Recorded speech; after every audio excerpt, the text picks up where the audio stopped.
Lebih lengkap terkait skenario haji di tengah perang yang terjadi di Timur Tengah, kita telah terhubung bersama Iksan Marsha, juru bicara Kementerian Haji dan Umroh. Selamat siang, Mas Iksan dengan Bella di studio. Selamat siang Mbak Bella dan juga pemirsa.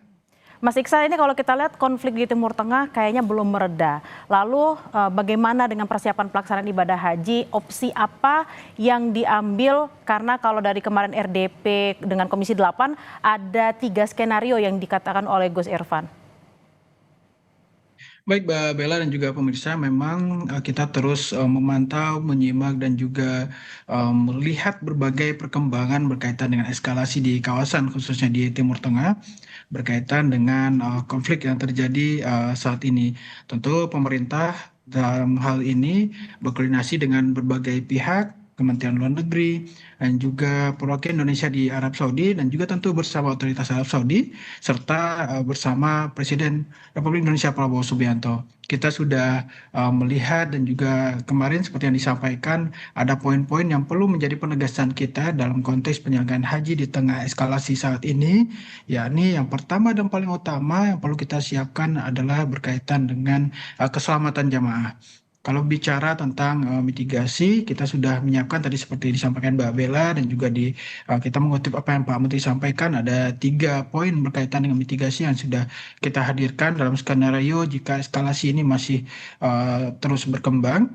Tentu harapan kita eskalasi ini dapat segera reda dan juga proses dapat berjalan dengan baik. Namun perlu kami sampaikan skenario mitigasi berkaitan dengan eskalasi kita terus siapkan dan kita sambari, kita terus memantau situasi di kawasan. Karena perlu kami sampaikan juga bahwa hingga hari ini pemerintah terus fokus pada persiapan penyelenggaraan haji yang sudah mencapai sekitar 95%, Mbak Bella, bahkan pemvisaan jamaah sudah menyentuh angka 97%, artinya hampir 200 ribuan jamaah kita sudah memiliki visa untuk melaksanakan ibadah haji. Memang dan kemarin pada rapat kerja bersama DPR RI kita juga menyampaikan bahwa pemerintah sudah menyusun berbagai skenario mitigasi untuk menghadapi dinamika situasi di kawasan Timur Tengah, Mbak Bella.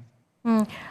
Mas Iksan, kita berasumsi karena persiapan sudah 95%, visa sudah dibagikan seperti itu, dan tentunya jamaah berharap tetap ingin berangkat ke Tanah Suci tahun ini melaksanakan ibadah haji.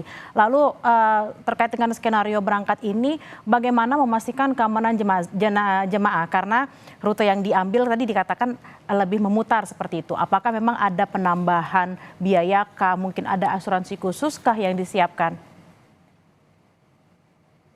Betul, kita seperti yang disampaikan juga Pak Menteri tadi bersama DPR RI, ada sejumlah skenario mitigasi yang kita siapkan termasuk berkaitan dengan operasional pemberangkatan jamaah, dan termasuk di dalamnya mitigasi jalur penerbangan dengan menyiapkan kemungkinan pengalihan rute penerbangan yang tentu menghindari wilayah-wilayah terdampak konflik seperti tadi ada Irak, Suriah, Iran ataupun lain sebagainya.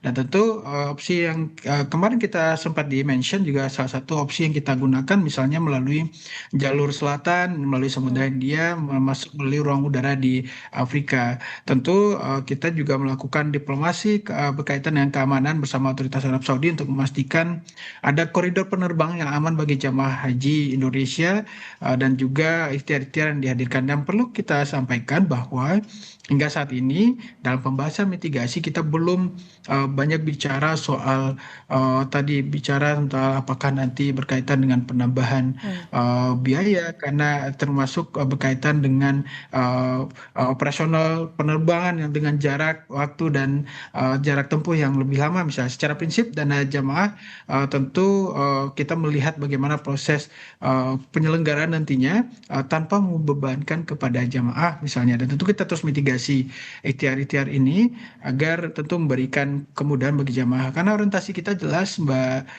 Bella, bicara soal orientasi jamaah baik itu berkaitan dengan pelayanan maupun juga bicara soal pelindungan dan juga keselamatan jamaah kita.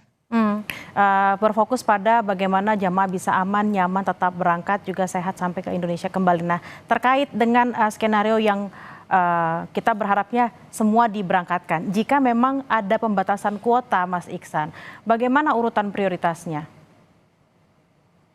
Baik, itu ini kita akan mitigasi juga berkaitan dengan jika ada potensi-potensi pembatasan, misalnya harapan kita semua tetap bisa Hmm. diberangkatkan dan kita memang punya pengalaman berkaitan dengan pembatasan-pembatasan yang dilakukan oleh otoritas seperti Mbak Bella, misal seperti pemberangkatan jamaah pasca COVID di 2022, kita melihat ada pembatasan jamaah yang hanya 50% dan dibatasi usia jamaah 65 tahun ke bawah, tidak boleh lebih dari sana. Cuman memang kita terus akan berkoordinasi melihat berbagai kemungkinan dan memang satu hal yang perlu kita cermati dan juga menjadi bagian dari optimisme kita untuk tetap memberangkatkan jamaah, memang kita juga beranjak dari apa yang Arab Saudi sampaikan dalam koordinasi-koordinasi kita bahwa situasi saat ini masih aman, kondusif dan juga terkendali, dan juga terus kita mendorong Saudi dalam konteks diplomatik untuk terus membangun komunikasi. Tentu kita berkaitan dengan keamanan dan juga kita bersama Kementerian Luar Negeri ya,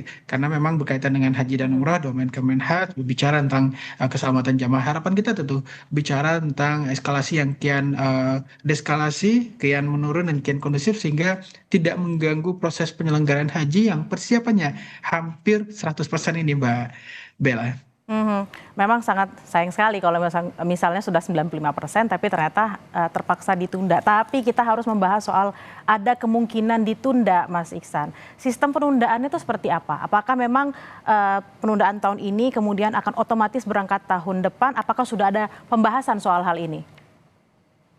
Tentu kita juga akan melihat dinamikanya, Mbak Bella, memang kalau misalnya ada opsi penundaan. Karena kalau dari skenario yang kita siapkan memang pertama skenario untuk tetap memberangkatkan jamaah meskipun ada konflik masih terjadi, misalnya eskalasi masih berkembang di Timur Tengah dengan berbagai mitigasi, dan juga ada opsi kedua, Saudi tidak melakukan penundaan, kita demi keamanan dan keselamatan kita menunda keberangkatan. Dan yang ketiga, Saudi menutup ataupun menunda penyelenggaraan misalnya, dan juga kita tidak memberangkatkan. Kita juga lakukan mitigasi-mitigasi tersebut, dan memang berkaitan dengan tadi yang Mbak Bella sampaikan berkaitan dengan penundaan, kita juga akan terus mitigasi dan juga melihat berbagai kemungkinan-kemungkinan yang perlu kita siapkan, karena setidaknya dari tiga skenario yang disiapkan itu sudah berbicara tentang keselamatan jamaah, bicara tentang bagaimana memastikan jamaah dapat melaksanakan ibadah haji nanti dengan optimal, dan juga tentu melihat berbagai kemungkinan-kemungkinan yang terjadi, Babel. Mas Iksan, kalau tadi kan 3 skenario yang disiapkan oleh pemerintah. Nah, jika misalnya nih, karena namanya juga kondisinya sedang tidak baik-baik saja, apakah memang ada pilihan yang diberikan kepada jamaah untuk berangkat atau menunda atau mungkin tidak mau berangkat di tahun ini karena misalnya takut konflik terjadi semakin meluas gitu? Apakah sudah ada pembahasan terkait misalnya pengembalian biaya atau mungkin digeser ke tahun depan berangkatnya, Mas Iksan?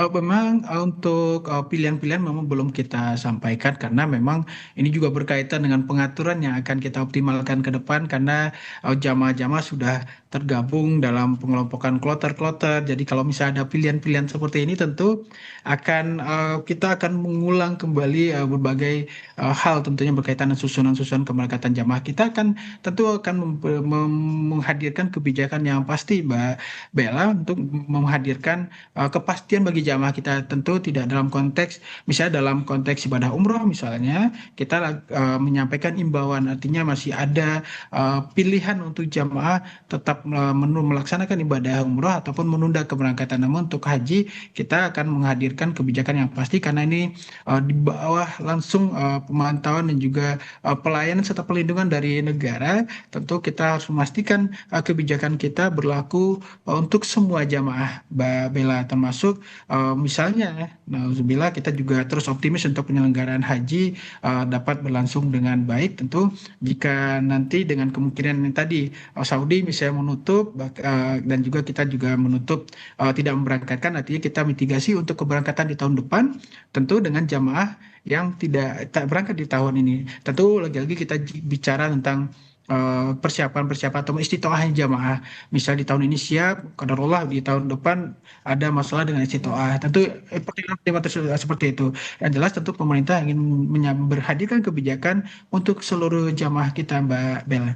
Baik, kita berharap memang konfliknya bisa mereda, penyelenggaraan ibadah haji yang udah hampir sedikit lagi 100% siap bisa diselenggarakan di tahun ini. Terima kasih atas perbincangannya di siang hari ini, Iksan Marsha, juru bicara Kementerian Haji dan Umroh. Selamat beraktivitas kembali, Mas.